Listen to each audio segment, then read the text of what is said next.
Hello, everybody. It's your favorite Alan in the world.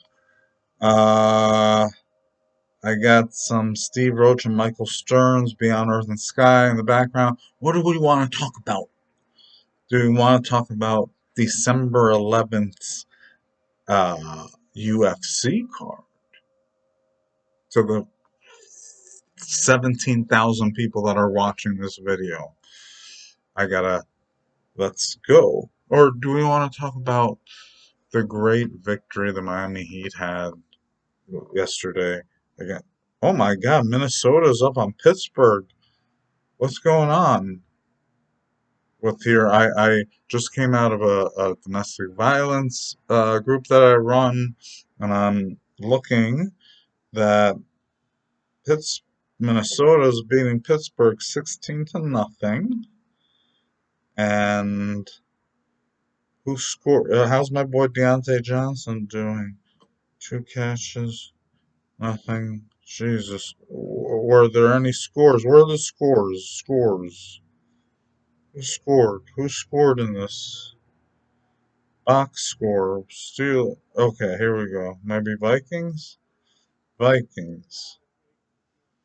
Oh, Dalvin Cook and Justin Jefferson. Yep.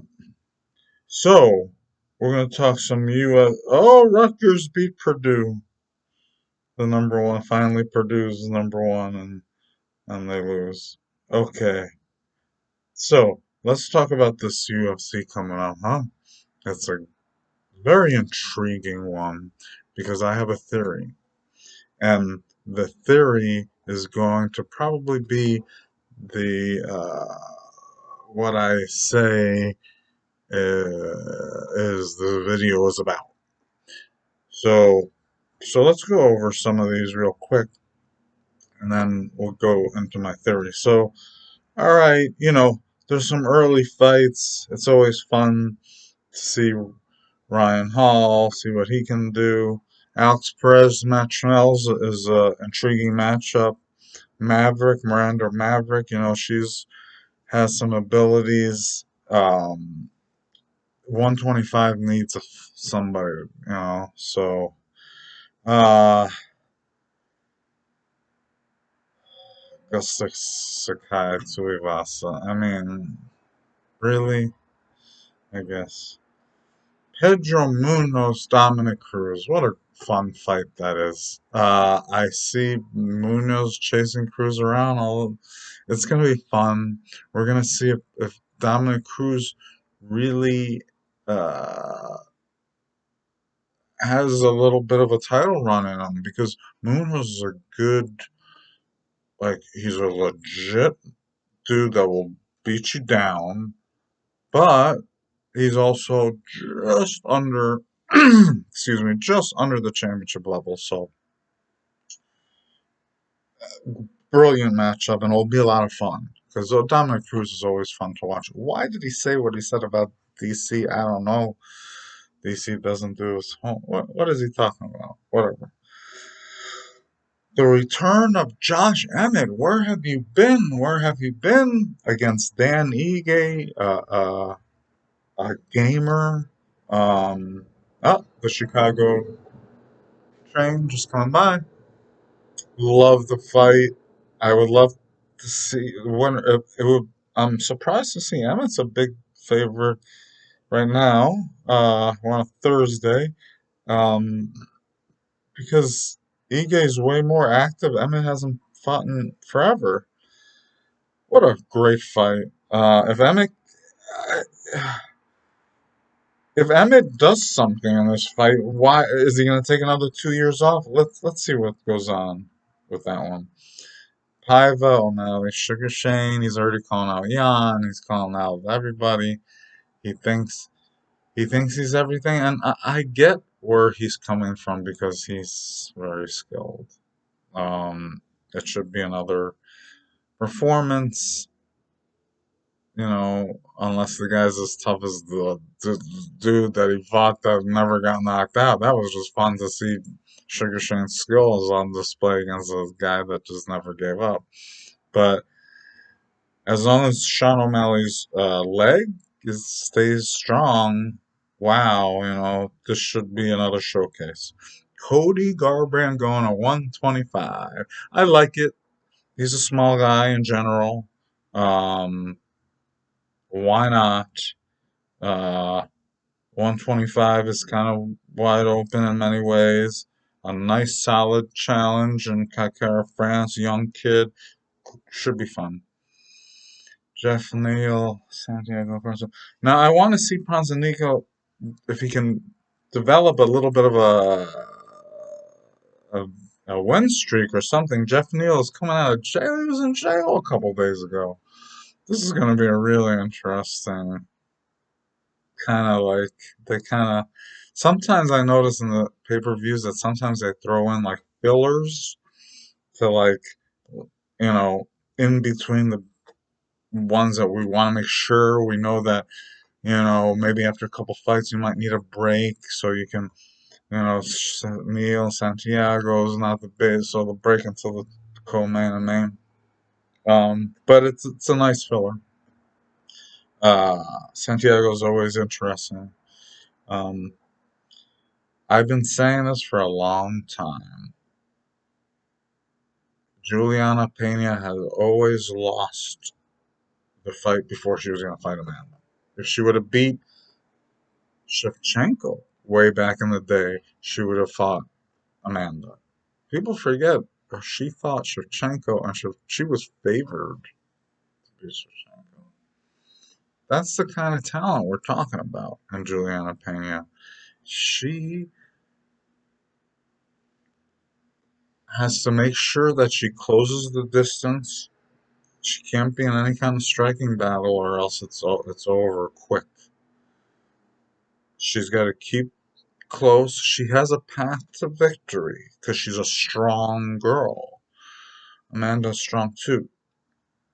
She has good. Amanda has good everything. There's a path to victory. Plus, Juliana Pena right now, other than Shevchenko, is probably the most logical fight. It's the only and a fight that I'm not going to say, oh, this is Amanda against Megan Anderson or Amanda against Felicia Spence. Where it's like, what is this? Pena can fight, so this is a legit fight. And then the championship. So this is what I probably am going to call this video. It's about this fight. The Diamond Poirier there's my Chicago, should be the champion of the world. Come on. He should win the championship and be the undisputed lightweight king in every single. There's only one way Charles Oliveira can win is by submission. There's only one way. By submission. That's it. He's not going to knock out Poirier. He's not going to ground and pound Poirier. He's not going to, uh, you know, win a decision against Poirier. He can catch Poirier. Poirier has good jiu-jitsu, but, I mean, he has good jiu-jitsu. I mean, world-class jiu-jitsu, but not anywhere in the range of Charles Oliveira. So if Poirier has to make sure he keeps distance. He smashes Oliveira. Don't ever take a takedown. Stay on your feet. Even if you knock him down, make him stand back up. You know, back away if you knock him down. Back away. You know, and Poirier should knock him out in the first or second round. But